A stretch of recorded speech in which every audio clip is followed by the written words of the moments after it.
그래서 노화는 나이와 불문하고 언제든지 찾아올 수가 있고요. 이것은 내가 방치해두고 내가 관심이 없었을 때 생겨납니다. 노화는요, 참 신기하게도요, 당뇨처럼 어떤 피검사를 할 수 있는 것도 아니고요, 뭐 CT나 MRI로 검사를 할 수 있는 것도 아니에요. 하지만 내가 이 가속노화를, 만성염증을 신경을 쓰고 치료를 해주면은 제 51세 여성 환자분이 몇 달 내로 좋아지신 것처럼 이 가속노화를 멈출 수 있는 치료가 있습니다. 네, 스마트워치, 요새 저가로도 많이 나오니까요, 내 맥박, 심박동수를 중간중간마다 체크를 하시면서 그 구간에 들어있는지 확인하면서 운동하시는 겁니다. 그 구간을 측정하는 방법은요, 220이라는 숫자에서 내 나이를 빼고요, 거기에 70%만 계산하면 됩니다. 그래서 예를 들어서 저 같은 경우에서는 한 120에서 125, 130 정도까지 나오는데요. 운동을 하면서 중간중간마다 제 스마트워치를 체크를 하고요. 그 뜻은 자전거를 타도 되고 러닝머신을 해도 되고 여러 가지 유산소 운동 방법으로 하시면 됩니다. 만약에 선생님 나 이런 거 너무 귀찮아요, 그냥 스마트워치 없이 검사하는 방법 없을까요? 라고 하면은요, 토크 테스트를 하면 되고요. 토크 테스트는 예를 들어서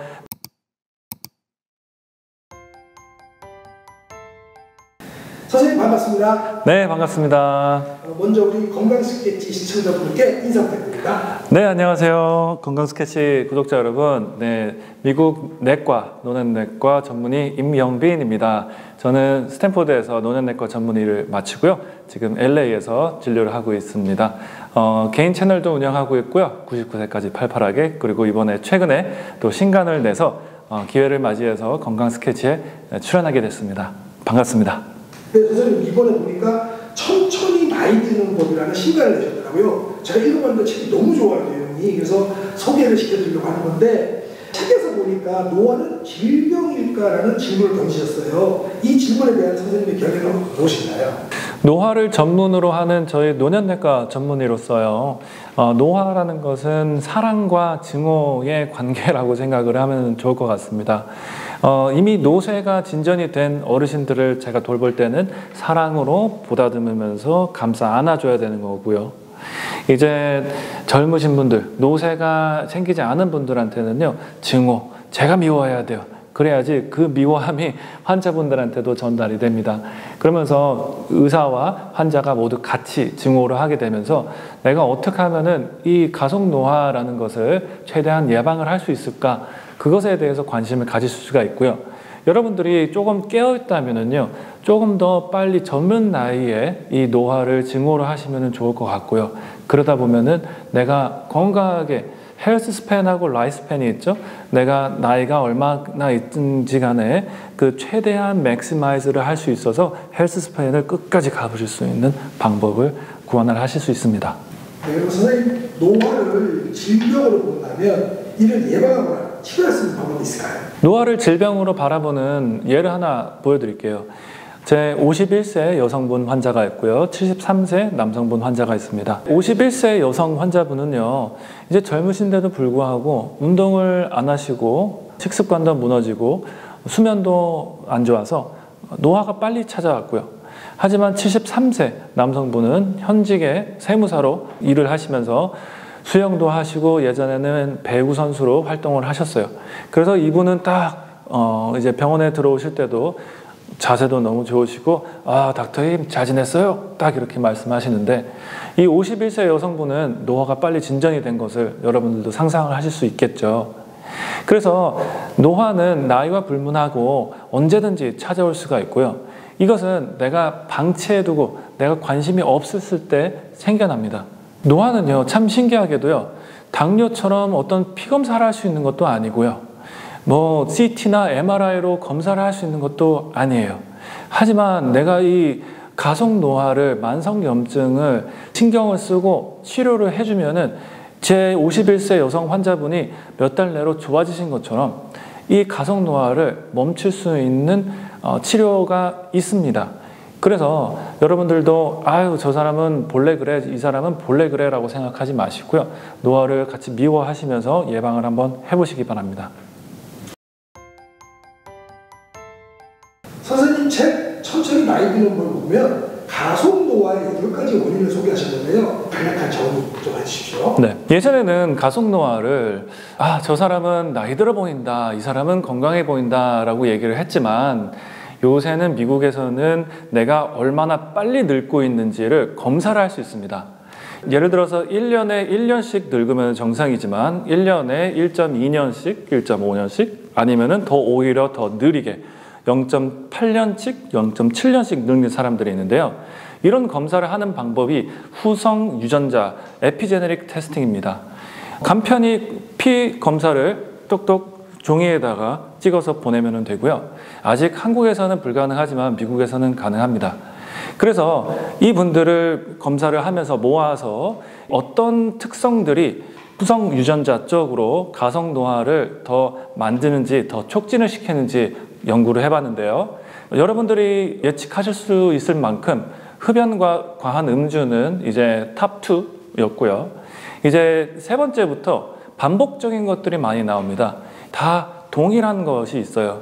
높은 체지방, 허리둘레, 그리고 중성지방, 청소년대 비만, 그리고 당뇨 이런 것들을 다 보면은요 한 가지예요. 활동이 부족한 거예요. 활동이 부족해서 점점 이 칼로리 섭취는 많고 활동이 부족하기 때문에 내 몸에 자꾸 대사가 느려지고 축적이 되면서 지방간도 생기고 허리둘레도 늘어나면서 많은 염증이 일어납니다. 그래서 이 모든 것들이 연결돼서 만성염증 또한 이 순서에 들어가게 되는 거죠. 저희가 만성염증을 혈액검사로 할 수도 있기는 하지만은요, 현재까지는 아직은 보편화되어 있지는 않고요. 이제 앞으로 5년, 6년 뒤에는 좀 보편화된 피검사가 이루어질 것 같습니다. 그럼 선생님, 이러한 원인들을 일상생활에서 어떻게 관리할 수 있을까요? 네, 이 에피제네릭 테스팅, 후성 유전자 검사를 통해서 누가 제일 천천히 늙는지를요, 공개를 해버렸습니다. 그래서 전 세계에 있는 사람들이 내가 제일 천천히 늙는다라고 하면서 경쟁을 만들었어요. 그래서 1, 2, 3등 쭉 보면은요, 3등 한 사람이 자기가 어떻게 하는지를 얘기해 주는데요. 이 사람은 35세 변호사입니다. 이 사람이 본인의 레딧에서 글을 올리는데 참 재밌었던 거가 영양제든지 뭐 정말 고액의 검사와 치료가 아닌 오직 습관으로만 이렇게 했어요. 그 뜻은 철저히 수면과 운동과 식습관을 했기 때문에, 그리고 이것들을 이제 공유함으로써 많은 분들이 저 사람이 할 수 있으면 나도 할 수 있을 것 같은데? 라는 생각을 많이 가지게 됐고요. 그래서 여러분들께 이렇게 나와서 저도 소개를 해드리고 싶어요. 여러분들도 당연히 하실 수가 있고요. 식습관, 운동, 수면 요 세 가지만 잘 관리를 하셔도 하실 수 있고, 이 영상에서 더 풀어보려고 합니다.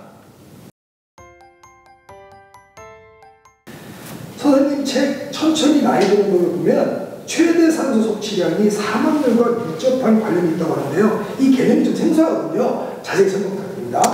네, 최대 산소 섭취량은 이제 영어로 표현하자면은 VO2 max, VO2 max라고 하고요.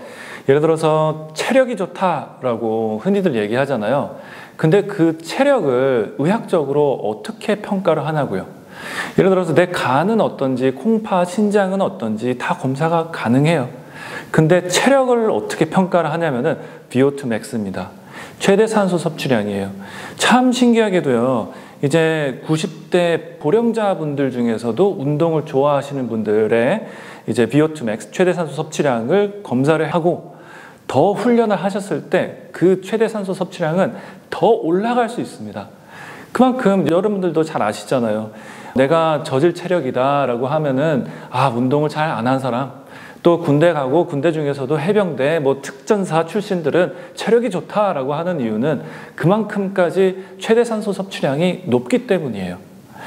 참 재미있는 연구가 하나 있는데요. 93세 남성 리차드 모건이라는 분이 계셨어요. 그분이 로잉 머신에서 전 세계에서 그 90대 분야에서 1등을 하셨는데요. 그분의 최대 산소 섭취량은 44점이 나왔어요. 그 44점은 그 나이대 사람들에서는 엘리트 쪽에 속하지만 똑같은 그 44라는 점수를 40대에 쳤을 때는 중간보다 좀 더 잘하는 구간에 들어가 있어요. 그렇게 보면은 그 93세 남성분은 40대의 심장을 갖고 있다라고도 저희가 보기도 하죠. 그래서 여러분들도 최대 산소 섭취량을 관심 있어 하고 내가 저거를 올려야겠다라고 생각해 보시면 좋을 것 같습니다. 네, 선생님 추가 좀 드리겠습니다. 일상에서 그러면 최대 산소 섭취량을 높이기 위한 실천 방법이 있을까요? 네, 최대 산소 섭취량을 솔직히 올리기에는 좀 어렵습니다. 예를 들어서 극기 훈련 같은 거 있잖아요. 예비역 훈련. 이제 내가 여태까지 운동을 안 하고 있다가 갑자기 하면서 내가 피맛 느끼면서 너무 힘들 때 그때 최대 산소 섭취량이 올라갑니다. 그래서 많은 분들이 실수하시는 게 내가 오랜만에 건강검진 받았는데 건강해지고 싶고 살 좀 빼야겠다 해서 하이 인텐시티 인터벌 트레이닝, 히트 운동을 많이 하시는데요. 피맛을 느끼면서 실수하시는 겁니다. 그거를 하시면 안 되고요. 이따가 말씀드릴 존2 트레이닝이라고요. 이제 저강도 운동을 먼저 하시고 저강도 운동을 한 6개월 정도 쭉 하시다가 내가 요 정도부터는 체력이 좀 쌓인 것 같다. 그렇다 싶으시면 저강도 운동은 5일 그리고 마지막 날에 고강도 한 번 이렇게 해주시면은 조금씩 내 최대 산소 섭취량을 올리실 수가 있어요. 최대 산소 섭취량을 또 검사하는 방법은요. 물론 저희가 의학적으로 과학적으로 사용하기 위해서는 이제 전문 랩에 가서 이제 트레드밀 러닝머신에 올라가서 산소 마스크를 쓰면서 검사를 해야 되긴 하죠. 하지만 그 방법 말고도요. 여러분 스마트폰에 다 있습니다. 신기하게도요. 요새 뭐 애플이든지 삼성 안드로이드를 쓰시는 분들 다 이제 내 헬스 앱에 들어가게 되면은요. 최대 산소 섭취량이라는 거가 있어요. 그거는 얼마나 오랫동안 걷고 몇 분 안에 내 심박동수를 사용하면서 계산을 해주거든요. 어느 정도 비슷하게 맞으니까요. 한번 지금 핸드폰에서 한번 체크해 보시면 좋을 것 같습니다. 네, 선생님 추가 질문 드리겠습니다. 저항 노화를 위한 최적의 운동 방법이 있을까요? 네, 방금 전에 조금 말씀드린 저강도 운동이 여러분들한테는 굉장히 좋을 거예요. 존2 트레이닝이라고요. 존2는 이제 존 1, 2, 3, 4, 5 대부분 5가지로 나누고요. 이제 이 5개 중에서 2번째로만 가시면 돼요. 5번째까지 가게 되면요. 너무 힘듭니다. 너무 힘들면서 내가 산소를 자꾸 써야 되다가 산소를 못 쓰는 정도까지 무산소까지 가면서 내가 젖살을 쓰면서 이렇게 몸이 변하거든요. 근데 그게 아니라 존2에 가 있으면은요. 지방을 씁니다. 지방을 갖다가 자꾸 끌어모아요. 그러면서 내 몸이 대사가 변해요. 근육이 이제 미토콘드리아라고 있죠. 네, 우리 몸의 주 원료원을 만들어내는 공장인데요. 존2 트레이닝을 하게 되면은 미토콘드리아가 바이오제네시스 하나에서 2개로 되고 2개에서 4개로 되고 또 그 많은 미토콘드리아들이요. 이 지방산을 잘 갖다 씁니다. 그렇게 되면은 내 친구는 존2 트레이닝을 하지 않고 있고 나는 했는데 똑같은 음식은 먹어도요. 내 대사는 더 빨라요. 그렇기 때문에 더 소화도 빠르고 더 찌뿌둥한 느낌도 없고요. 식사 후에 점심 식사 후에 내가 다시 업무를 봐야 되는데 더 피곤하지가 않아요. 그래서 이 존2 트레이닝을 하는 방법 조금 알려드릴게요. 존2 트레이닝을 하는 방법은 내 스마트워치, 요새 저가로도 많이 나오니까요. 내 맥박, 심박동수를 중간중간마다 체크를 하시면서 그 구간에 들어있는지 확인하면서 운동하시는 겁니다. 그 구간을 측정하는 방법은요. 220이라는 숫자에서 내 나이를 빼고요. 거기에 70%만 계산하면 됩니다. 그래서 예를 들어서 저 같은 경우에서는 한 120에서 125, 130 정도까지 나오는데요. 운동을 하면서 중간중간마다 제 스마트워치를 체크를 하고요. 그 뜻은 자전거를 타도 되고 러닝머신을 해도 되고 여러 가지 유산소 운동 방법으로 하시면 됩니다. 만약에 선생님 나 이런 거 너무 귀찮아요. 그냥 스마트워치 없이 검사하는 방법 없을까요? 라고 하면은요. 토크 테스트를 하면 되고요. 토크 테스트는 예를 들어서 내 옆에 있는 사람하고 얘기를 하는데 대답은 하지만 이 정도로 설명을 계속 할 수는 없을 정도로 그러니까 예를 들어서 요 정도 요 정도로 하게 되면은 이제 존 2에 들어가는 게 쉽습니다.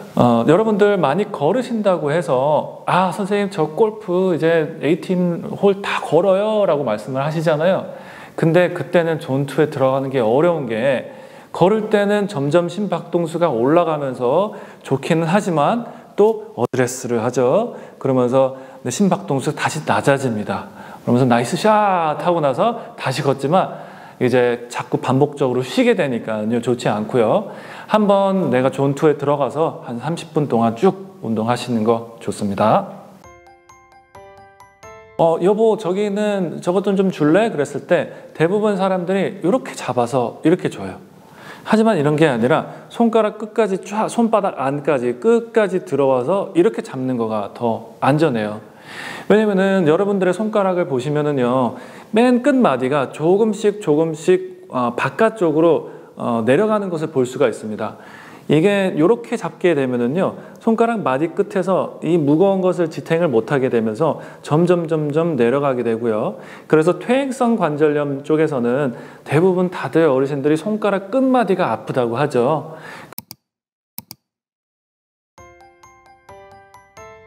선생님 그러면 특히 엉덩이 기억상실증과 악력에 대해서 언급하셨는데요. 이 부분에 대해서 설명 좀 부탁드립니다.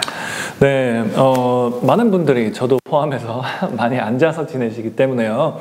엉덩이 기억상실증이라고 엉덩이 근육이 참 많이 손실된 상태를 말합니다. 좀 재밌게 풀어서 해석은 했지만 증상이 어떻게 나타나냐면요 허리가 아파요. 엉덩이 근육이 가장 큰 이유는 허리를 잡아줘야 돼요. 내 무거운 머리를 잡아줘야 되는데 그게 없다면요 잡아줄 곳이 허리밖에 없어요. 그래서 허리가 오랫동안 힘이 들어가게 되면서 아프고 점점 위로 올라가면서 목도 아프게 되죠.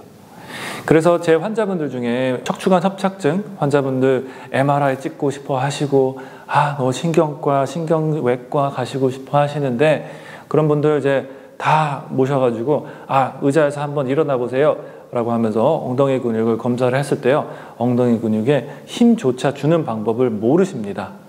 그래서 여러분들 엉덩이 근육을 이제 관리를 하시면서 신경을 쓰셔야 될 텐데요 어떻게 쓰냐면요 내가 천천히 의자에서 일어나면서요 딱 내 엉덩이에다가 가운데 부분에 손가락을 대시면서 천천히 일어나 보세요.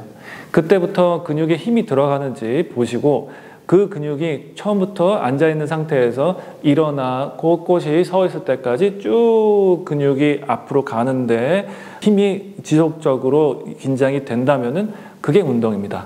그래서 만약에 처음에 하시는데 난 무릎도 괜찮고 허리도 괜찮아 그러시면은 한 15회에서 한 20번 정도 반복해서 운동하시면 좋을 것 같고요. 점점 너무 쉬워진다 그러시면은 아령이나 캐트벨 같은 조금 무거운 것을 들고 하셔도 좋습니다. 또 악력도 저희 노년내과에서 많이 보는데요. 참 노쇠라는 질병을 흔히 저 사람은 노쇠에 있다라고는 평가는 하지만 의학적으로 리서치에서 평가를 하는 데 있어서는요 악력을 많이 봅니다. 왜냐면 악력기는요 굉장히 검사하는데 좀 유용해요. 어르신들도 이렇게 누워 계시는데 어르신 한번 검사해 보시겠어요? 그러면서 쫙 잡아당기면서 이렇게 숫자가 뜨거든요. 그래서 식사를 얼마나 못 하시는지 운동을 얼마나 하시는지 심박동수는 어떤지 그런 것들을 다 종합적으로는 오지만 결국에는 악력이라는 곳에서 땡 마이너스가 나면은 노쇠로 들어가게 돼요. 그래서 여러분들이 이제 그렇다고 그래가지고 내가 뽀빠이처럼 이제 전원근만 키우실 건 아니고요. 하지만 내가 악력을 키우기 위해서는 어떻게 해야 되나 일상생활에서 어떻게 살아야 될까를 좀 생각해 보면 좋아요. 네, 예를 들어서 악력에 대해서 얘기를 하면은요 여보 저기는 저것 좀 줄래? 그랬을 때 대부분 사람들이 이렇게 잡아서 이렇게 줘요. 하지만 이런 게 아니라 손가락 끝까지 손바닥 안까지 끝까지 들어와서 이렇게 잡는 거가 더 안전해요. 왜냐면은 여러분들의 손가락을 보시면은요 맨 끝마디가 조금씩 바깥쪽으로 내려가는 것을 볼 수가 있습니다. 이게 이렇게 잡게 되면은요 손가락 마디 끝에서 이 무거운 것을 지탱을 못하게 되면서 점점 내려가게 되고요. 그래서 퇴행성 관절염 쪽에서는 대부분 다들 어르신들이 손가락 끝마디가 아프다고 하죠. 근데 그것을요, 이제 뭐 유전도 있고 그렇지만 내가 최대한 습관으로서 개선을 해볼 수 있는 방법은요, 최대한 내 손바닥 안에 물건을 쥐는 방법을 사용하는 겁니다. 예를 들어서 지금 이 마이크를 이제 예로 설명을 드리기는 하지만 손잡이라고 생각을 해보세요. 이게 아닙니다. 이거예요. 이렇게 잡고, 냄비도 잡을 때도요, 이렇게 손끝까지 잡으시고요. 내가 만약 악력을 단련하고 싶어서 악력기를 사용하고 싶어도요, 이렇게 잡는 것보다 좀 안으로 넣어서 잡으시면은요, 손가락은 이렇게 기역자로 만들고 위아래로 이렇게 올렸다 내렸다 하시게 되면은 손가락 굽힘근이 많이 운동이 됩니다. 선생님 책 천천히 나이 드는 법을 보면 근육자산이라는 표현이 인상이 있습니다. 근육이 노화에 어떤 영향을 미치고 또 어떻게 관리해야 될까요? 네, 안 그래도 91세 서영갑 아버님, 그리고 80세 임종서 어머님, 이런 분들 이제 유튜브에서 사진들 많이 보셨을 거예요. 와, 그 나이에 그 연세에도 그렇게 근육이 많다니 하면서 여러 방송에서 출연을 하셨죠. 그리고 그 사진들을 이제 제 환자분들한테 보여드려도 와, 어떻게 저렇게 하시지? 라고 말씀을 하세요. 그 뜻은 부럽다는 겁니다. 만약에 관심이 없으면은요, 많은 시청자들이요, 관심이 없으면요, 보질 않아요. 부러운 거예요. 돈이 많은 워런 버핏을 얘기를 해도 그 사람의 건강이 부러운 게 아니라 그분의 자산이 부러운 것처럼요, 나이 들어서는 근육이 많으면 부럽습니다. 그것을 이제 느끼시고, 이제 서영갑님 같은 분은요, 64세부터 운동을 시작하셨다고 들었는데요. 여러분들도 하실 수가 있어요. 근육 자산을 더 젊었을 때부터, 내가 60대다, 50대다, 40대다, 시청자분들이 어떤 연령대에 있든 간에 지금부터라도 내가 돈 자산만 잘 꾸려가지고 은퇴하겠다 말고도 근육 자산을 늘리는데 신경을 많이 쓰시길 바랍니다. 근육 자산을 늘리는 데 있어서는요, 라이프 스타일이 전체적으로 바뀌어야 돼요.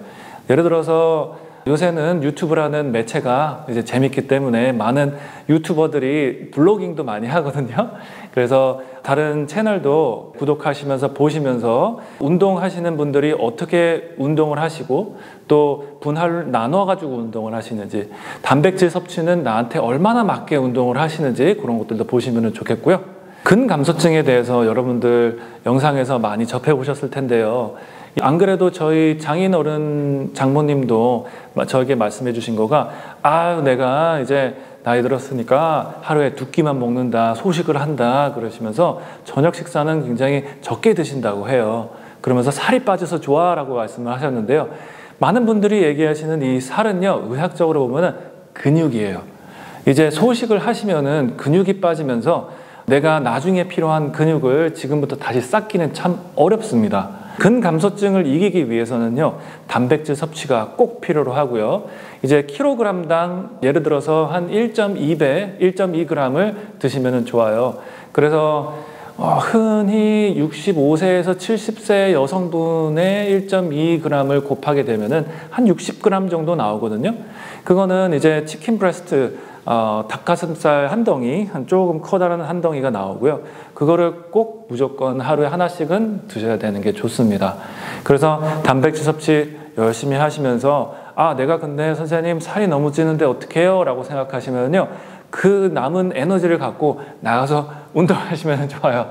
근력 운동, 내가 걷기 운동만 하는 거는 앞으로 가는 동작밖에 못 배우셔서 그래요.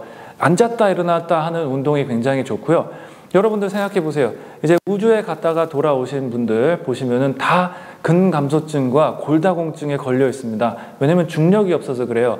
가장 중요한 거는요, 그 중력을 이기는 힘이 필요로 하고요. 아령도 그렇고 덤벨도 그렇고 모든 것들은 다 위아래로 갑니다. 그렇기 때문에 여러분들 앉았다 일어났다 하는 이런 체어 스쿼트, 의자 스쿼트 운동도 굉장히 간단하게 하실 수 있으니까요, 시도해 보시면 좋겠습니다. 와, 이 김치가 다음 넥스트 빅 띵이다 라고 얘기를 합니다. 참 재밌는 연구가 있었어요. 이 스탠포드에서 저스틴 소넨버그라는 마이크로바이올로지 교수가요. 내가 발효식품을 먹었을 때 장내 미생물이 더 단기 내에 좋아지는지 아니면은 이 식단을 조절을 해서 섬유질을 많은 음식을 먹었을 때 검사를 해봤는데요. 발효식품이 월등히 더 좋았습니다. 그렇기 때문에 여러분들 김치를 드신다 그러면 나 한국 사람인데 당연히 김치 먹지라고 말씀을 하시지만 저도 마찬가지예요. 하도 맛있는 반찬들이 너무 많아가지고요. 김치는 그냥 한 점, 두 점 먹고 그냥 입가심하는 정도. 고기 먹다가 좀 질리면은 먹는 정도로 하시는데 그러지 마시고요. 김치는 여러 종류 다 올려놓으시고 나온 김치들 다 끝까지 드시기를 바랍니다. 또한 아침에는요. 요구르트 꼭 드시고요. 요구르트 중에서도 그릭 요거트를 드셔야지 당분이 좀 적게 드실 수가 있습니다. 발효식품 말고도 섬유질이 많은 이런 지중해 식단을 드시는 것이 좋기는 한데요. 요새 저속노화 식단이 많이 유행을 하면서 지중해 식단 많은 분들이 접하시는데요. 그리고 시도하시는 거 참 좋다고 생각을 합니다. 하지만 한 가지가 빠졌다고 생각을 하는 건데요. 그것은 내 장내 미생물을 촉진을 시켜줄 발효식품 또한 같이 얘기해 주면 너무 좋거든요. 왜냐하면 이 지중해 음식은 이 마인드 다이어트 저속노화 식단의 중점은요. 섬유질이 많이 들어오면서 그 섬유질이 장내 미생물을 더 건강하게 만들어줘요. 그런 다음에 장내 미생물이 아까 말씀 나눴었던 것처럼 이 만성염증을 톤 다운 낮춰주면서 내 몸을 건강하게 만드는 거거든요. 그래서 발효식품을 보시면은요. 두 가지가 있습니다.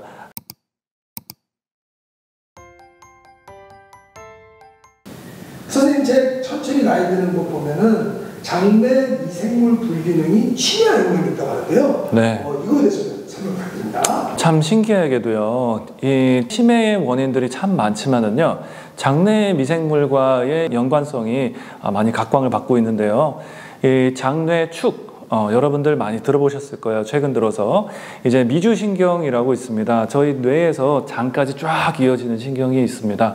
그 신경을 통해서 장내에서 나쁜 미생물들이 중추신경으로 올려서 뇌까지 보낸다라는 설인데요. 예를 들어서 파킨슨병도 똑같이 치매와 같이 퇴행성 신경질환인데요.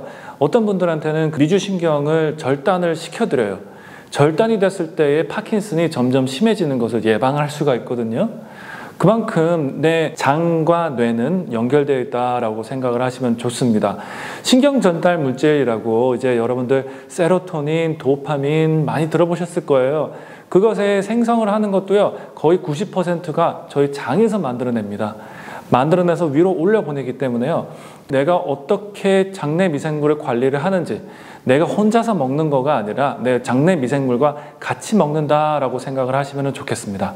요새 저속노화 식단이 많이 유행을 하면서 지중해 식단 많은 분들이 접하시는데요. 그리고 시도하시는 거 참 좋다고 생각을 합니다. 하지만 한 가지가 빠졌다고 생각을 하는 건데요. 그것은 내 장내 미생물을 촉진을 시켜줄 발효식품 또한 같이 얘기해 주면 너무 좋거든요. 왜냐하면 이 지중해 음식은 이 마인드 다이어트 저속노화 식단의 중점은요. 섬유질이 많이 들어오면서 그 섬유질이 장내 미생물을 더 건강하게 만들어줘요. 그런 다음에 장내 미생물이 아까 말씀 나눴었던 것처럼 이 만성염증을 톤 다운 낮춰주면서 내 몸을 건강하게 만드는 거거든요. 그래서 발효식품을 보시면은요. 두 가지가 있습니다. 하나는 이제 요구르트와 같은 발효식품, 또한 두 번째는 김치와 같은 식품들인데요. 둘 다 좋습니다. 여러분들 많이 드시고요. 하지만 요거트와 같은 경우에서는요. 예전 요거트에 한 숟갈을 퍼가지고 새로운 우유에다 넣어요. 그러면은 이쪽에 있는 균이 똑같이 자라기는 하지만 무궁무진하게 번식하지는 않아요. 하지만 김치를 보시면요. 배추김치, 깍두기, 무김치, 갓김치 등 여러 종류의 이런 무궁무진한 쪽으로 다 나갈 수 있습니다. 이것을 유럽 쪽에서는 sauerkraut이라고 이제 독일 사람들이 많이 먹는데요. 양배추 절임이에요. 근데 그거는 핫도그에만 어울리지 다른 일반 음식하고는 잘 안 어울려가지고요. 그렇기 때문에 전 세계에서 이제 이 김치가 다음 next big thing이다 라고 얘기를 합니다. 참 재미있는 연구가 있었어요. 이 스탠포드에서 저스틴 소넨버그라는 마이크로바이올로지 교수가요, 내가 발효식품을 먹었을 때 장내 미생물이 더 단기 내에 좋아지는지 아니면은 이 식단을 조절을 해서 섬유질을 많은 음식을 먹었을 때 검사를 해봤는데요, 발효식품이 월등히 더 좋았습니다. 그렇기 때문에 여러분들 김치를 드신다 그러면 나 한국 사람인데 당연히 김치 먹지라고 말씀을 하시지만 저도 마찬가지예요. 하도 맛있는 반찬들이 너무 많아가지고요, 김치는 그냥 한 점, 두 점 먹고 그냥 입가심 하는 정도, 고기 먹다가 좀 질리면은 먹는 정도로 하시는데 그러지 마시고요. 김치는 여러 종류 다 올려놓으시고 나온 김치들 다 끝까지 드시기를 바랍니다. 또한 아침에는요, 요구르트 꼭 드시고요. 요구르트 중에서도 그릭 요거트를 드셔야지 당분이 좀 적게 드실 수가 있습니다. 발효식품 말고도 섬유질이 많은 이런 지중해 식단을 드시는 것이 좋기는 한데요, 이것을 어떻게 하면은 내가 지중해 식단을 따르고 있는지를 평가를 하는 게 좋잖아요. 그래서 재밌는 챌린지가 있어요. 재밌는 챌린지 한번 할게요. 그거는 30 플랜트 챌린지하고요, 30 플랜트 챌린지입니다. 이 챌린지가 발생한 출처는요, 영국의 킹스 컬리지 런던에서 팀 스펙터 교수가 설문조사를 했습니다. 나는 10가지, 20가지, 30가지 이상 야채를 먹는다, 채소를 먹는다 라고 했을 때 그 그룹 중에서 장내 미생물이 누가 더 건강한가를 봤을 때 30가지 이상 드셨던 분들이 가장 건강해서 이제 챌린지가 생겼었고요. 그래서 이런 플랜트 챌린지입니다. 이제 야채 챌린지가 아니에요. 그 뜻은 내가 야채, 채소, 또 과일, 또 견과류, 씨앗류 여러 가지 종류로 해서 내가 먹었을 때 문드러지지 않는, 빵은 이제 이빨이 없어도 입에서 살살 녹잖아요. 그런 것들은 섬유질이 없다고 생각하시면 되고요. 내가 씹었을 때 우와, 이거는 아삭아삭하다, 조금씩 씹는 맛이 있다라고 생각하시면은 그게 플랜트 챌린지에 포함이 될 겁니다. 그래서 여러분들이 하나하나 챙겨보시면은요, 금방 와, 나는 그래도 30가지 이상 먹어 라고 생각을 하실 수가 있어요. 근데 또한 여러분들 신경 쓰셔야 될 거는요, 상추만 드시면은 상추를 좋아하는 미생물, 깻잎을 먹으면은 깻잎만 좋아하는 미생물들이 이렇게 자라는 것처럼 내가 여러 가지 종류의 플랜트를 드시는 게 중요합니다. 그래서 내가 가끔은 비빔밥을 먹으면서 나물을 많이 먹어 라고 얘기는 하시더라도요, 가끔은 내가 먹는 식습관 문화에서 조금 벗어나셔서 다른 문화 사람들은 어떻게 먹는지 진짜 지중해 식단 집에도 가보고 멕시칸 음식도 먹어보고 다른 나라 음식을 많이 접하시면서요, 그 안에 있는 섬유질을, 맛있는 것들을 많이 챙겨 드시기 바랍니다. 한 그룹의 어르신들을 모셔놓고 하룻밤 동안 일부러 못 재우게 했습니다. 그런 다음에 알츠하이머의 원인이라고 불리우는 아밀로이드 펫스캔을 해서 얼마나 아밀로이드가 하룻밤 내에 많이 증가를 하는지 검사를 해봤는데요. 선생님 책에 보면 잠이 진짜 보약이다라는 표현이 인상 깊습니다. 이 수면이 노화에 어떤 영향을 미치며 또 좋은 수면 습관에 대해서 어떤 점을 주의해야 될까요? 네, 지금 여태까지 말씀 나눴었던 이런 심장 건강, 근육 건강, 식습관 이런 것들 아무리 내가 잘 챙겨도요, 수면이 무너지면은요 다 망해요. 기반이라고, 베이스라인이라고 생각을 하시면 좋아요. 그래서 예를 들어서 한 흥미로운 연구가 있었는데, 한 그룹의 어르신들을 모셔놓고 하룻밤 동안 일부러 못 재우게 했습니다. 그런 다음에 알츠하이머의 원인이라고 불리우는 아밀로이드 펫스캔을 해서 얼마나 아밀로이드가 하룻밤 내에 많이 증가를 하는지 검사를 해봤는데요, 정말 놀라울 정도로 많이 생겼거든요. 그래서 예를 들어서 저도 뭐 병원에서 레지던트 때 당직을 서고 그러면은 머리가 다음날 아침에 일을 하려고 그러면은 몸은 열심히는 하지만 머리가 잘 안 돌아가잖아요. 그런 것처럼 이 수면은 정말 보약입니다. 내가 건강한 식습관과 운동을 해도 무조건 몇 시부터 몇 시까지 자면서 내 수면이라는 거는요, 내 애기처럼 사회생활을 하면서 내 명성이 정말 중요하잖아요. 근데 그 명성을 지키는 것처럼요, 내 수면을요, 내 밤마다 정말 지켜주셔야 돼요. 밤에 그냥 대충 핸드폰을 보면서 접근하시면 안 돼요. 수면이 삐집니다. 수면이 정말 나를 잘 받쳐주도록, 그 뜻은 70대, 80대 초반까지 가도 수면이 잘 지켜지면은요, 낮잠을 안 주무셔도 건강하게 잘 지내시는 제 환자분들이 많습니다. 물론 이제 85대, 90대 정도 가시면은 조금 활동을 하심으로써도 피곤하시다 그러면 낮잠을 주무시기는 하는데요. 나의 목표는 수면을 잘 지켜서 낮에 활동하는데 졸리지 않도록 해야 됩니다. 그래서 선생님 추가 질문 드리겠습니다. 살짝 추워야 잘 잔다는 내용이 있던데 좀 생소해요. 또 추가로 건강한 수면을 위해서는 5가지 방법 좀 알려주십시오. 네. 여러분들 혹시 기억나시는지 모르겠어요. 이제 90년대 이제 9시 뉴스 딱 보게 되면은요, 그때는 에어컨이 많이 보급이 안 돼 있어가지고 너무 더웠어요. 그래서 지하철에 나오고 공원에 나오고 다 넣어가지고 잠 못 잔다고 그러시잖아요.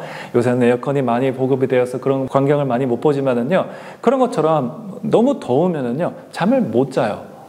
또 온도가 내려갔을 때 사람이 졸린다는 것을 한번 보면은요, 캠핑을 가잖아요. 그러면은 이제 해가 지고 모닥불을 피우면서 보는데, 만약에 정말 햇빛만, 블루라이트만 관리를 한다 그러면은요, 해가 지면 사람들 다 자야 돼요. 근데 그게 아니잖아요. 해가 지고 나서 온도가 떨어집니다. 이제 모닥불 앞에서 모여는 있지만 내가 몸이 으슬으슬 하면서 졸리게 돼요. 그런 것처럼 이제 여러분들도 많이 들어보셨겠지만 사우나를 하니까 밤에 더 잘 잔다라고도 하잖아요. 이 사우나를 하면서 내가 체온을 올린다라고 생각을 해요, 대부분. 하지만 그게 아닙니다. 내 몸에 있는 중심에 있는 열을 갖다가요, 바깥으로 끄집어냅니다. 사우나가 뜨거운 열이. 그러면서 내 손가락과 피부 쪽으로 열이 많이 가고요. 그런 다음에 사우나에서 팍 나오잖아요. 그럼 그 열은 어디로 가요? 날아가요. 그러면서 내 몸에 있는 체온이요, 한 1, 2도가 떨어집니다. 그러면은 그것 때문에 이제 나른해가지고 졸리는 거예요.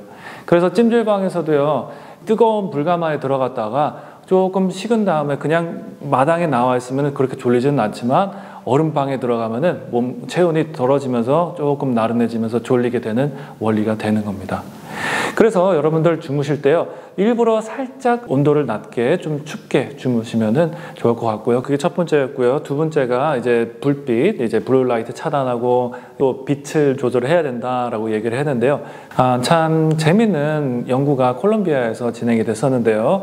학생들과 직장인들을 데리고 이제 전등에 노출되어 있는 분들을 일주일 동안 캠핑을 보냈어요.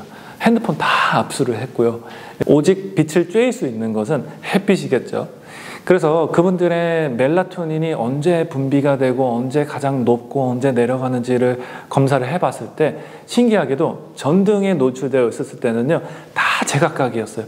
나는 올빼미형이다, 아침형이다, 막 자기는 이런 수면 습관을 한다라고 주장을 했지만, 캠핑으로 다 갔을 때는요, 다 똑같았어요. 올빼미 없어졌어요. 아침형 없어졌습니다. 해가 질 때부터 멜라토닌이 올라가고, 해가 뜨면은 멜라토닌이 딱 없어지면서요, 아침에 일어났을 때 초롱초롱 깼습니다. 그래서 이거를 잘 아셔야 돼요. 여러분들이 빛의 밝기를 조절을 해야 되는데요, 아침에 일어나셔서 전등을 켜죠. 예를 들어서 한 1000에서 2000 럭스 정도의 밝기라고 생각을 하시면 되고요. 바깥에 나와서 햇빛이 주는 그 밝기는요, 1만 럭스입니다. 8000도 아니고요, 9000도 아니고 1만이에요.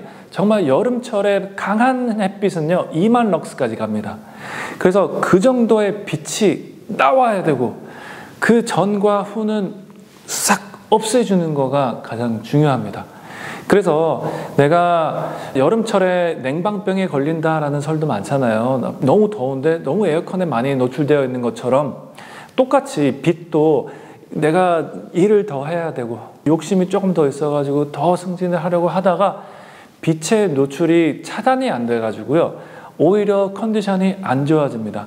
그것보다는 내가 빛의 조절을 밝고 어둡고를 잘 관리를 하게 되면요, 내가 수면을 잘 자게 되고요, 아침에 일어나셔서 생생한 머리로 업무를 보시면요, 금방 끝내실 수 있습니다. 세 번째, 이 아데노신에 대해서, 커피에 대해서 좀 얘기를 할게요. 이 커피는요, 저희가 아침에 일어나서 반드시 마시잖아요. 그러면서 이제 업무도 잘 보시는데, 커피가 잠을 깨운다라고 착각을 많이 하시는데요, 그러지 않습니다. 이 내 머릿속에서는 아데노신이라는 성분이 있어요. 멜라토닌만 많이 생각을 하시는데요. 멜라토닌이 오르고 낮아지고 그런 것도 있지만은요. 우리 몸에서 아데노신도 올랐다가 내려갔다 그래요. 아데노신을 일반인들이 이해하기 쉽게 표현을 하자면은요. 피로감이라고 생각을 하시면 돼요. 아데노신이 정말 점점 축적이 되면서 초정점까지 갔을 때 사람이 푹 주무실 수 있게 되는 거거든요. 커피는요, 아데노신 차단제입니다. 그래서 아침에 일어나서 내가 정말 잘 자요. 개운해요. 그러면은 커피 안 드셔도 됩니다. 내가 잤는데 수면이 그렇게 좋지가 않아. 어젯밤에 잘 못 잤어. 근데 오늘 아침에 업무가 많아. 그랬을 때 커피를 한 잔을 딱 하면은요, 정신이 팍 들잖아요. 그 뜻은 그 아데노신을요, 깨끗이 한번 착 씻어주는 거거든요. 근데 그 아데노신이 어디 안 갑니다. 점점 파도처럼 몰려요, 나중에. 그래서 아침에 커피를 드시는 거가 이제 커피의 반감기가 끝날 때쯤에 피로가 왕창 뻥 모입니다. 그렇기 때문에 가장 카페인을 섭취하는데 전략적으로 드시는 방법은요, 내가 수면을 잘 관리해서 아침에 일어났을 때 피곤하지가 않고 일부러 커피로 잠을 깨는 거가 아니라 햇빛으로 깹니다. 밝은 빛으로 사람의 눈에 들어오게 해서 깨우고요. 조금 생활을 하시다가 한 9시, 10시쯤 되셨을 때 내가 업무가 조금 느려지면서 피로감이 조금 쌓이셨을 때 그때 커피를 드시면 좋아요. 그러면 커피의 반감기가 쭉 밀려가면서 한 저녁 6시, 7시로 밀어나게 됩니다. 그래서 그때쯤이면은 대부분의 사람들은 이제 퇴근을 하시고 집에서 이제 가족들과 시간을 보내시면서 조금 릴렉싱을 하시다가 이제 주무시면 됩니다. 선생님 추가 질문으로요. 책에서 소개하신 수면 관리법 중에서 실생활에서 직접 쉽게 적용할 수 있는 팁이 있을까요? 네, 두 가지 예를 들어드릴게요. 하나는 아이를 재울 때 어떻게 재우는지 혹시 기억나세요? 저희는 지금 5살, 2살짜리 애들을 키우고 있어가지고 최근에 많이 경험을 했는데요. 잘 아시잖아요.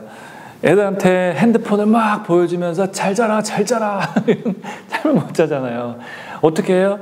따뜻하게 그 우유를 마시고 이제 목욕도 하고 어둑어둑해 하면서 책을 읽어주다가 재우는 것처럼 여러분들도 이제 내가 자는 시간을 딱 정하셨으면요, 그 전에 30분에는 내가 관리를 잘 해야 돼요.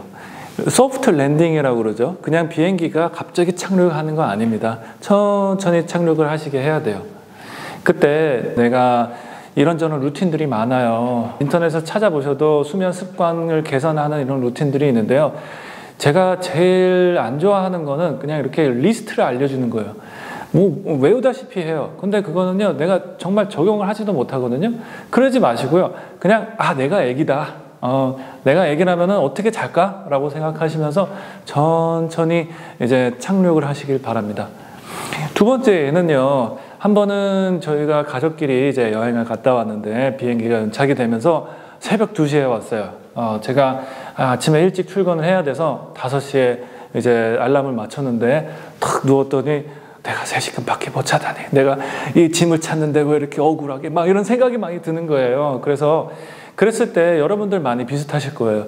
내가 누웠는데 왜 잠은 안 오고, 왜 어제도 못 자고 오늘도 못 자고 왜 이렇게 맨날 못 자지, 그러면서 자꾸 생각이 많아지거든요. 그럴 때는요, 나와야 돼요. 불을 켜면은 안 됩니다. 저는 자꾸 정신 수련을 하면서 눈 감고 생각하는 거 좋아하지 않고요. 몸을 단련을 시키면은 마음이 편해집니다 라고 많이 말씀을 드려요. 그래서 제가 어떻게 했냐면은 요가 매트, 여러분들도 있으실 것 같은데요. 요가 매트를 쫙 펴고요. 불은 당연히 켜지 않습니다. 거기서 스트레칭을 해요. 여러분들이 좋아하시는 스트레칭 루틴도 좋고요. 만약에 요가 영상들을 보셔가지고 좀 배우셔도 좋고요. 앞으로 쭉, 뒤로 쭉, 내 다리도 쭉 풀어주고 한 10분간 했더니 조금 나른해졌어요.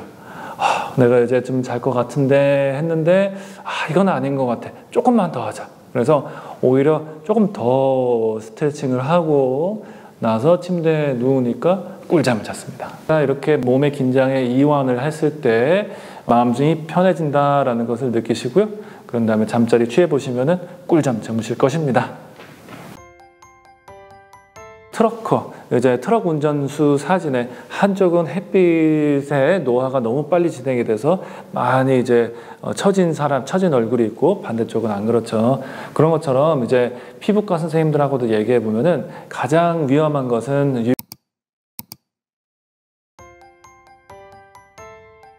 선생님 책에 보면 피부 노화에 대한 과학적인 접근이 흥미롭습니다. 피부 나이를 되돌리기 위한 핵심 요소가 있을까요? 네, 안 그래도 최근 들어 흥미로운 틱토커, 유튜버 의사 선생님을 접했는데요. 닥터 앤토니 윤이라고요.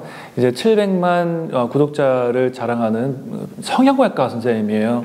그분은 이제 본인이 외적인 건강만 많이 챙기다 보니까 나는 이제 내적까지 채워주는, 내적까지 건강하게 해주는 의사가 돼야겠다라고 말씀을 하셨는데 저는 반대였던 거예요.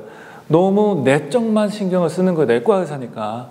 근데 내 얼굴도 번질번질 해야 되고 나이가 들어도 나이 들어 보이지 않도록 해야 되는 거가 내 자신에게 언제나 자신감을 주거든요. 그래서 피부 쪽에서도 노화를 이해를 하고 너무 복잡하지 않게, 여러분들 얼굴에 피부 관리 하시는데 루틴을 복잡하면 싫잖아요. 그래서 간단하게 하실 수 있는 것들 좀 정리해서 말씀드릴게요. 3가지고요. 첫 번째는 세안과 보습입니다. 일단 얼굴을 깨끗이 씻어야지 먼지도 많이 빠지고, 그렇죠? 근데 너무 비누를 바르소프를 쓰시는 것보다는요, 이 얼굴 세정제 같은 거 사용을 하시면서 또 추가적인 도구는 사용하지 마시고 내 손가락에 있는 지문으로도 충분히 많이 벗겨집니다. 그래서 이렇게 깨끗이 쓰시면 되겠고요. 그런 다음에 내 피부가 지성인지 건성인 거에 따라서 필요한 이 로션이나 크림이든지 바세린이든지 바르시면 좋아요. 누구는 나는 얼굴을 바세린을 매일 밤 바르고 잤더니 얼굴이 꿀피부가 됐다, 그런 거 따르지 마시고요. 내 피부가 어떤지 잘 보시고 너무 끈적끈적한 거 싫으시면 안 하셔도 돼요. 네, 두 번째는 레티놀이라는 성분이에요. 레티놀은 이제 우리 피부에 있는 콜라겐을 촉진을 시켜주는데요. 콜라겐은요, 여러분 공사를 할 때 큰 기둥이라고 생각을 하시면 됩니다. 콜라겐이 점점 상하면서 거기에 붙어있는 살들이요, 천천히 이렇게 떨어지게 됩니다. 그래서 이런 주름을 보면은요, 이런 팔자주름에 붙어있는 콜라겐은 튼튼하지만 다른 데에 붙어있는 콜라겐은 약하기 때문에 이렇게 처지는 거예요. 그래서 그런 콜라겐을 더 안 처지게 잘 촉진을 시켜주는 방법은 이제 레티놀이라는 제품을 쓰시면 좋아요. 한국에서도 이제 디퍼런이라는 젤이 의사 처방전 없이도 살 수 있게 됐기 때문에요, 사용하시면 좋겠고요. 하지만 잘 아시다시피 잘못 바르면 얼굴이 많이 따가우니까는요, 처음에 쓰실 때는 디퍼런 젤이든지 레티놀 제품을 쓰실 때 너무 그것만 쓰지 마시고요, 보습제 사용하실 때 그냥 같이 섞어서 쓰시면 돼요. 완두콩만한 사이즈 레티놀과 내가 보통 바르는 로션과 같이 혼합해서 얼굴에 바르시면 됩니다. 레티놀을 사용하실 때 주의하실 때는요, 꼭 밤에 사용해야 됩니다. 아침이나 낮에 사용하게 되면요, 햇빛과 화학 반응을 해서 얼굴의 피부를 조금 거먹게 만드니까요, 꼭 밤에 사용하시길 바랍니다. 이제 3번째는요, 낮에 어떻게 해야 되냐, 선스크린, 선블락을 바르셔야 돼요. 참 유명한 사진이 있죠. 뉴 잉글랜드 저널 오브 메디슨이라는 의학 저널에서 이제 트럭 운전수 사진에 한쪽은 햇빛의 노화가 너무 빨리 진행이 돼서 많이 이제 처진 얼굴이 있고 반대쪽은 안 그렇죠. 그런 것처럼 이제 피부과 선생님들하고도 얘기해 보면은 가장 위험한 것은 UV 라이트다라고 말씀을 하시는 것처럼 차단제를 꼭 바르시는데 나는 어차피 출근을 할 때도 자동차 잠깐 쓰고 햇빛 많이 안 받는다라고 해도요, 그래도 바르시는 게 좋아요. 꼭 바르시고 집에 오셔서 이제 세안을 하실 때는 꼭 이 선블락이 잘 없어질 수 있을 때까지 잘 세안하시기 바랍니다. 그래서 결론으로는요, 세안과 보습 철저히, 2번째는 레티놀 사용하기, 3번째는 선블락 사용하기입니다. 여러분들이 많이 고민을 하실 거예요. 내가 돈을 이만큼까지 내면서 정말 맞아야 되나? 좋기는 좋습니다. 투자를 하시는 것도 좋기는 해요. 하지만 준비된 자에게만 효과가 있습니다. 선생님, 왜 나는 위고비를 맞고 운동하고 식습관의 관리를 해도 살이 안 빠져요? 라고 말씀을 하시더라고요. 그래서 여쭤보니까 식습관이 어떠신데요? 라고 되여쭤보니 그냥 좀 체한 것 같아요. 근데 그냥 먹었어요. 그때 체한 느낌이 바로 위고비가 주는 느낌이에요. 아유 선생님, 내가 운동을 이미 했으면은 위고비 안 맞아도 되지 라고 하시지만은요, 이제 식약처에서 이 위고비가 어떻게 승인이 났는지를 잘 보시면은요, 운동과 식습관을 개선하면서 병행하십시오 라고 써 있어요. 그대로 안 쓰이면은요, 효과가 없으니까요, 돈 날리십니다.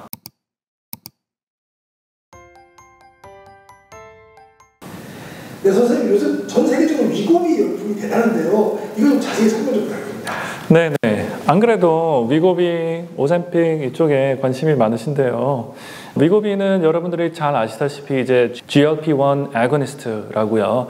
우리 몸에서 만들어지는 GLP-1이라는 성분을 최대한 흡사하게 만든 성분이 세마글루타이드, 이제 오젬픽, 위고비가 되겠는데요. 그렇기 때문에 효과가 제일 좋아요. 효과가 제일 좋으니 살이 많이 빠지고 가장 유명세를 많이 타게 됐죠. 약의 기전은 이제 여러분들이 이해하시기 쉽게 예를 드릴게요. 위고비를 맞으신 분들은요, 위내시경을 하신다고 이제 전날 저녁도 굶고 아침도 굶었는데 내시경을 하면은 음식이 남아 있습니다. 그렇게 생각하시면 쉬워요. 그래서 내가 점심에 먹었던 거가 이제 저녁까지 있고 그거가 계속 남아 있습니다. 그러면서 소화를 더디게 만들면서 내가 위가 그만큼 포만감이 빨리 차게 되는 거고요. 또한 그것뿐만이 아니라 여러 가지 방면으로 이제 간과 뇌와 췌장과 여러 방면으로 효과가 있지만은요, 그 정도까지는 이해를 하시지는 않으셔도 되겠고요. 그냥 전반적으로 내가 먹는 칼로리가 줄어간다. 내가 절식을 하는데 내가 이만큼 칼로리를 섭취하는 것을 좀 줄이고 싶은데 내가 그 견디는 것을 좀 편하게 하려면은 위고비가 들어가서 좀 도와준다라고 생각을 하시면 쉽습니다. 여러분들이 많이 고민을 하실 거예요. 내가 돈을 이만큼까지 내면서 정말 맞아야 되나? 좋기는 좋습니다. 투자를 하시는 것도 좋기는 해요. 하지만 준비된 자에게만 효과가 있습니다. 그 뜻은 여러분들이 식습관은 바뀌지 않고 내가 운동은 하지도 않은데 오젬픽만 맞아야겠다 라고 생각하시면은요, 효과가 전혀 없어요. 제 환자분이 이제 여성분이 꽤 많이 비만이셨는데 70세 여성분이었어요. 이제 당뇨도 있으시고 해서 제가 위고비 오젬픽을 이제 드렸었는데요. 분명히 운동을 하신다고 식습관은 바꾸신다고 했는데 안 하시고 그것만 맞으시니까 몸무게는 당연히 줄지는 않았고요. 하지만 제가 끝까지 붙잡아가지고 흔들면서 운동을 시켜드렸더니 그때부터 몸무게가 한 20kg 쭉 빠지셨습니다. 그래서 이제 많은 분들이 그렇게 질문을 하세요. 아유 선생님, 내가 운동을 이미 했으면은 위고비 안 맞아도 되지 라고 하시지만은요, 이제 식약처에서 이 위고비가 어떻게 승인이 났는지를 잘 보시면은요, 운동과 식습관을 개선하면서 병행하십시오 라고 써 있어요. 그대로 안 쓰이면은요, 효과가 없으니까요, 돈 날리십니다. 그러니까 여러분 괜히 돈 날리지 마시고요. 운동하고 식습관 바꾸셔야 되는데요. 어떻게 바꾸는지 제 이번에 나온 책에서 식습관과 운동 잘 보시면서 관리해 보시면 좋습니다. 한 분은요, 이제 위고비를 맞으시면서 선생님, 왜 나는 위고비를 맞고 운동하고 식습관의 관리를 해도 살이 안 빠져요? 라고 말씀을 하시더라고요. 그래서 여쭤보니까 식습관이 어떠신데요? 라고 되여쭤보니 그냥 좀 체한 것 같아요. 근데 그냥 먹었어요. 그때 체한 느낌이 바로 위고비가 주는 느낌이에요. 그래서 내가 이렇게 이해하시면 쉬워요. 식욕은 남아있지만 식탐이 없어진다. 그러니까 내가 먹는데 식욕은 있어서 어느 정도 먹어요. 근데 내가 한 입만 더 먹으면 토할 것 같아 라는 그런 느낌이 와 강하게 오거든요. 그때 놔야 됩니다. 놓지 않으면 똑같이 들어가요. 그래서 똑같이 살이 찝니다. 그래서 잘 들으시고요. 그 시그널, 위고비 시그널 잘 들으세요. 그리고 내가 나이가 들었는데도 이렇게 위고비를 맞아서 살을 빼도 되는지 문의를 하시는데요. 여러분들이 만약에 몸무게가 많이 나간다 그러시면은 괜찮으시고요. 예를 들어서 제 환자분들 중에서 이 위고비, 오젬픽을 당뇨 질환 때문에 제가 가끔 써야 될 때가 있는데 그분들은 좀 왜소한 분 중에서도 더 마르셔가지고요. 오히려 더 싫어하시는 분들도 계세요. 근육이 많이 빠집니다. 그래서 꼭 위고비를, 오젬픽을 맞으실 때는요. 근력 운동, 단백질 섭취 꼭 필요로 하시고요. 또 추가로 요새 발표되고 있는 연구 자료를 보면은요. 위고비를요.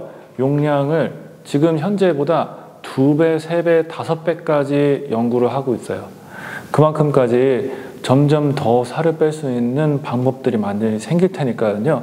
여러분들 위고비 사용하시는데 관심 있으시면요. 처음부터 사용하셔도 괜찮을 것 같습니다. 주의사항으로서는요. 그 블랙박스 워닝이라고 위고비를 맞으실 때 특정 암이 생길 수가 있습니다. 이제 갑상선 암 중에서 타입 C. 근데 정말 저희는 이제 의료 진료하면서 한 번도 본 적이 없어요.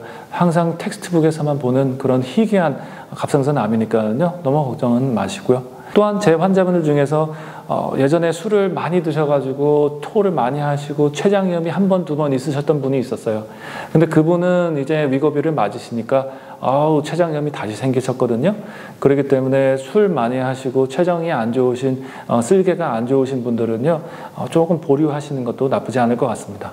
많은 분들이 이 위고비를 살 빼는 약으로 생각을 많이 하시는데요. 똑같은 성분을요, 저희는 당뇨 치료하는 데 씁니다. 참 신기하게도 아까 제가 살짝 말씀드렸던 것처럼 이 위에도 작용하는 것뿐만이 아니라 이 위고비, 오젬픽이라는 이 성분이요, 뇌에도 작용을 하거든요. 그래서 아까 말씀드린 그 식탐을 없앱니다. 그리고 식후 혈당이 쫙 오르는 것도요, 어느 정도 완만하게 이제 전체적으로 내가 칼로리 섭취를 줄이는 것뿐만이 아니라요, 그 외에도 췌장과 간에 작용을 하면서 혈당을 완만하게 만들어줘요. 그렇기 때문에 저희가 이제 식후 혈당을 조절하는 데는 이 성분을 많이 사용을 합니다. 그분은 아무리 오랫동안 90년 이상 사셨지만은요, 언제나 배움의 자세가 있으세요. 사람들이 겸손하다라고 표현을 해요. 근데 겸손은 아닌 것 같아요. 겸손은 내가 일부러 낮아진다라고 착각을 하는 것 같고요. 하지만 내가 자꾸 배움을 추구를 하고 있으면요, 자동적으로 겸손해져요. 세상에 배울 것은 너무 많습니다. 제 92세 환자, 남성분 환자분이 계세요. 저는 언제나 그 아버님을 존경한다라고 말씀드리고 다른 환자분들한테도 이렇게 모범을 보인다고 생각을 하시는데, 그분이 참 잘하시는 것은요, 진료실에 들어오실 때마다 이렇게 노트패드를 딱 들고 오시면서 안녕하세요 이렇게 오세요. 그러면서 저희한테 보여주시는 것도 컴퓨터가 아닌 타이프라이터 있죠. 그 옛날에 탁탁탁탁 그 종이로 정리해서 저한테 보여주세요. 그분은 아무리 오랫동안 90년 이상 사셨지만은요, 언제나 배움의 자세가 있으세요. 사람들이 겸손하다라고 표현을 해요. 근데 겸손은 아닌 것 같아요. 겸손은 내가 일부러 낮아진다라고 착각을 하는 것 같고요. 하지만 내가 자꾸 배움을 추구를 하고 있으면요, 자동적으로 겸손해져요. 세상에 배울 것은 너무 많습니다. 여러분들 건강 스케치 채널도 보시면서 많은 지식을 얻으시는 것처럼요, 주위에 있는 선배나 후배나 사람들한테 다 배우세요. 이 대부분 노년기 우울증에 있으신 분들 다 들어오셔가지고 나 나이가 많은데 나는 이 정도 먹었는데 라고 말씀을 하시는 거 보면은요, 내가 경험이 많으니까 더 이상 인생이 재미가 없는 거예요.